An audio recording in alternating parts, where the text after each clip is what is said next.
Friends, मैं हूं doctor ममता Gupta. ज्ञानरिति classes में आपका बहुत बहुत स्वागत है।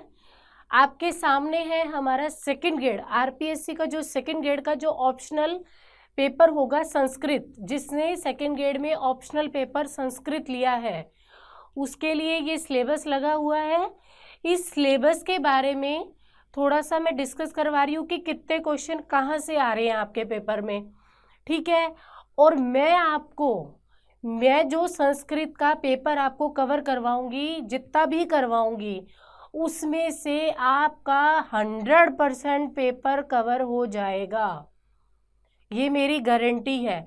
अगर आपका एक भी क्वेश्चन बाहर उसमें से नहीं जाएगा, जितना भी मैं करवाऊंगी उसी में से आपका पूरा पेपर कवर हो जाएगा। सिर्फ मेरा पढ़ाया हुआ आप कर लीजिएगा, क्योंकि ज्ञानरिति क्लासेस आपके लिए रिकॉर्डेड क्लास के साथ साथ टेस्ट सीरीज लेकर आ रहा है, और उस टेस्ट सीरीज के साथ ही आप पूरा पेपर कवर कर लोगे। उस टेस्ट सीरीज में से ही आपको पेपर के पूरे प्रश्न मिल जाएंगे। सिर्फ मेरा पढ़ाया हुआ आप पढ़ लीजिएगा। मेरी एक एक क्लास को आपको देखना है, ठीक है, और एक एक टेस्ट को आपको देना है। फिर आपको गारंटी है आपका सेकंड ग्रेड का जो संस्कृत का पेपर है वो आपका पूरा कवर हो जाएगा, ठीक है। तो देखिए, आपका आरपीएससी ने जो सेकंड ग्रेड के संस्कृत का जो सिलेबस लगा रखा है आपके सामने है। पहला पॉइंट आपका लगा रखा है संज्ञा प्रकरण। संज्ञा प्रकरण से संबंधित आपके जो पेपर में प्रश्न आ रहे हैं वो आ रहे हैं 8 से 9 प्रश्न। कितने प्रश्न आ रहे हैं? 8 से 9 प्रश्न आपके संज्ञा प्रकरण के आ रहे हैं।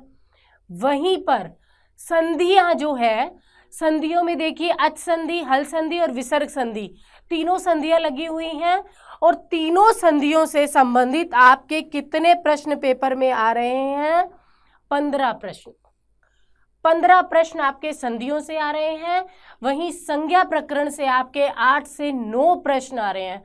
सोचिए कितना आसान पेपर है आपका संज्ञा प्रकरण, बहुत बहुत आसान, जिसमें से चाहे जितने मर्जी प्रश्न आ जाए हमारे सारे सही होंगे। संधियां सबसे आसान जो है टॉपिक है, जिसमें से 15 प्रश्न बहुत मायने रखते हैं आपके लिए। 15 प्रश्न आपके सारे के सारे सही हो जाएंगे। सिर्फ मैं जितना करवाऊंगी, उदाहरण तक जो मैं करवाऊंगी वही आपको पेपर में आएगा। ऐसा भी नहीं है कि उदाहरण भी अलग आएगा, उदाहरण भी जो मैं करवाऊंगी उसी में से आपको पेपर में मिल जाएगा। सिर्फ मेरा पढ़ाया हुआ कर लीजिएगा, ठीक है। संधियों में से आपके कितने प्रश्न आ रहे हैं? 15 प्रश्न। वहीं समास में देखिए आपके क्या लगा रखा है, अव्ययी भाव समास, तत्पुरुष, कर्मधारय, द्विगु, द्वंद्व, बहुब्रीहि, इन सब का सामान्य परिचय दे रखा है और इनका समास का नाम और समासी विग्रह। इससे संबंधित आपके 7 से 8 प्रश्न पेपर में आएंगे। कितने प्रश्न आएंगे? 7 से 8 प्रश्न। देखिए आपके लिए किस तरीके से इन्होंने बांट रखा है कि आप पूरा पेपर बहुत आसानी से कवर कर सकते हैं, ठीक है। और फिर प्रत्यय लगा रखे हैं। प्रत्यय में है हमारे क्षत्रि, शानच, तुमुन, तव्यत, अनियर, नवुल, त्रिच, यत, ण्यत, क्यप, त्वा, ल्यप, ल्युट, घै, मतुप, तल, तरप, तमप, त और तवतु प्रत्यय। ये प्रत्यय आपके सिलेबस में लगा रखे हैं और इसमें से आपके आते हैं 10 से 11 प्रश्न। कितने प्रश्न आएंगे पेपर में? 10 से 11 प्रश्न आपके इससे संबंधित आएंगे। मैं आपको जो टॉपिक आपको करवाती जाऊंगी ना, उसके बाद आरपीएससी सेकंड ग्रेड के जितने भी पेपर हुए हैं संस्कृत के, आप करके सॉल्व देख लीजिएगा क्या आपका पुराने पेपर सॉल्व होते हैं या नहीं। चाहे पुराने से पुराना कोई भी पेपर आप उठा के देख लीजिएगा। मेरे से पहले उस टॉपिक को पढ़ना और उसके बाद उस क्वेश्चन पेपर को उठाना, फिर बताना आपकी आपका एक एक क्वेश्चन सॉल्व होगा उससे, ठीक है। फिर है हमारे शब्द रूप, राम, हरि, पति, गुरु, पितृ, भूभृत, गच्छत, राजन, रमा, पति, नदी, धेनु, वधु, फल, वारी, मधु, अस्मद, युष्मत, तत् और इदम, ये सर्वनाम शब्द। इनका ये जो शब्द रूप है, शब्द रूपों से संबंधित आपके 9 प्रश्न पेपर में आ रहे हैं। कितने प्रश्न आ रहे हैं? 9 प्रश्न आपके पेपर में आ रहे हैं। तो ये शब्द रूप है, बहुत बहुत आसान है। एक बार आपको याद हो गए ना तो उससे संबंधित जितने भी प्रश्न, जितने भी शब्द रूप होंगे सारे याद हो जाएंगे आपको। वो तरीका मैं आपको बताऊंगी जब हमारी शब्द रूपों की क्लास होगी, उसमें आपको एक शब्द रूप से बाकी के सारे शब्द रूप कैसे याद होते हैं वो तरीका मैं आपको अपनी क्लास में बताऊंगी। ठीक है, अब है हमारे धातु रूप। धातु रूप के ये देखिए आपके लिए कितना आसान कर रखा है इन्होंने, सिर्फ 5 लकार, पंच लकारेशु, सिर्फ 5 लकारों में पूछ रहे हैं। नहीं तो आपके धातुओं के 10 लकार होते हैं, सिर्फ 5 लकार, वो भी बहुत आसान, लट लिट लोट लंग और विधिवत, जो हम पढ़ते आए हैं हमेशा, उन लकारों को पूछा हुआ है। तो धातु रूप से संबंधित आपके भी कितने प्रश्न आते हैं? 9 प्रश्न। ठीक है, वहीं फिर हमारे अव्यय लगे रहे हैं। अव्यय में आपको एक लाइन आ जाएगी और उसमें एक बीच में आपको रिक्त स्थान दे दिया जाएगा, उसमें आपको अर्थ करके उस अव्यय को फिट करना है, उसमें लगाना है आपको। तो वो जो है वो भी मैं आपको बहुत अच्छे से अभ्यास करवा दूंगी कि आपको लाइन को पढ़ते ही अव्यय को आपको लगाना आ जाएगा। ठीक है, और अव्यय जो है उससे हमारे 3 से 4 प्रश्न आते हैं। कहते हैं ना कि बूंद बूंद से घड़ा भरता है, तो हमें बूंद बूंद से ही घड़ा भरना है, कहीं से भी कोई क्वेश्चन हमारा गलत नहीं होना चाहिए। ठीक है, तो हमारा सिलेक्शन कौन रोक सकता है ना। तो हमें 3 से 4 प्रश्न हमारे अव्यय से संबंधित आते हैं, वही उपसर्ग में से भी हमारे 3 से 4 प्रश्न आते हैं। ठीक है, फिर उसके बाद है हमारा उपयुक्त पाठ्यक्रम पर आधारित वाक्य शुद्धि और संस्कृत में अनुवाद। वाक्य शुद्धि और संस्कृत में जो अनुवाद है इससे आपके 3 से 4 प्रश्न आपके पेपर में आएंगे। वाक्य शुद्धि और संस्कृत अनुवाद को मिलाकर के ही 3 से 4 प्रश्न आते हैं पेपर में। ये भी आपके बिल्कुल गलत नहीं होंगे, हम इसका बार बार अभ्यास करेंगे। मैं आपको संस्कृत में अनुवाद बनाना सिखाऊंगी जिससे आपका कोई भी प्रश्न गलत नहीं होगा।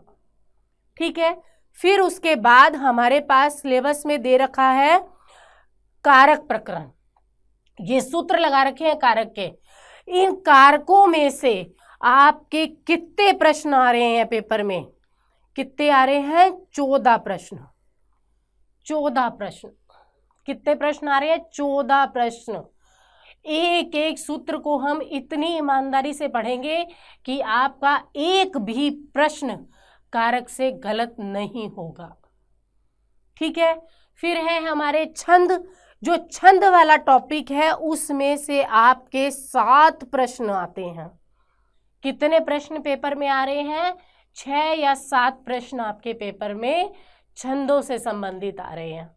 फिर वही है अलंकार, अलंकार के लक्षण और उदाहरण, इससे संबंधित प्रश्न आते हैं आपके 5 से 6 प्रश्न। कितने प्रश्न? 5 से 6 प्रश्न आपको पेपर में आएंगे। मैं अलंकारों के उदाहरण और लक्षण आपको इतने बढ़िया तरीके से समझा दूंगी कि आपका अलंकार से संबंधित एक भी प्रश्न गलत नहीं होगा। ठीक है, फिर हमारे पास नीचे दे रखा है वेद से संबंधित टॉपिक। ठीक है, भारतीय संस्कृति और वेद से संबंधित, इसमें से आपके 16 प्रश्न कवर होंगे। इतने से टॉपिक में से 16 प्रश्न, और जबकि बहुत आसान आसान सूक्त लगा रखे हैं, इंद्र सूक्त, पुरुष सूक्त, अग्नि संज्ञान और विश्वदेवा सूक्त, बहुत आसान सूक्त लगा रखे हैं आपके। तो इसमें भी मैं आपको जितना करवाऊंगी उससे आपका पूरा पेपर कवर हो जाएगा, आपके 16 के 16 क्वेश्चन आपके सही हो जाएंगे। ठीक है, फिर नीचे हमारा देखिए संस्कृत साहित्य दे रखा है, ये सारा संस्कृत साहित्य।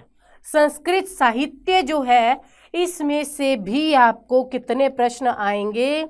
16 प्रश्न, 16 या 17 प्रश्न इस पूरे साहित्य में से आएंगे आपको। तो वो भी आपका एक भी प्रश्न गलत नहीं होगा। जितना मैं करवाऊं सिर्फ उतना कर लीजिएगा। टेस्ट सीरीज आपके लिए बनेगी, उस टेस्ट सीरीज में से ही आपका कवर हो जाएगा पेपर, देखना आप। ठीक है, फिर हमारे सिलेबस में दे रखा है शिक्षण विधियां।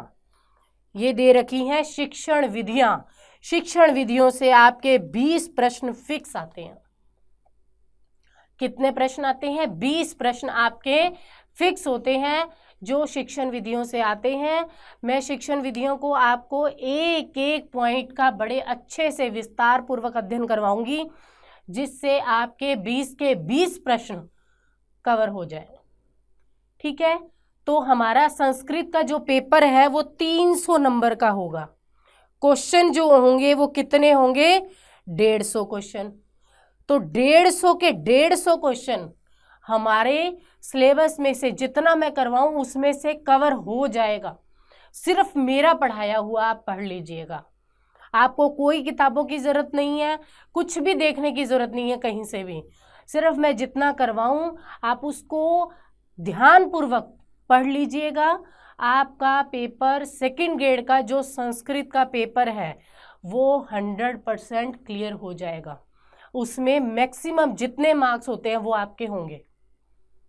ठीक है, तो प्लीज़ प्लीज़ इसके लिए आपको क्या करना होगा? ज्ञान रीति के ऐप को डाउनलोड करना होगा। उसमें हमारे डिस्काउंट ऑफर भी चल रहा है, तो प्लीज़ आपसे रिक्वेस्ट है हमारी ज्ञान रीति की ऐप को डाउनलोड कीजिए और संस्कृत के कोर्स को एनरोल कीजिए। Thank you.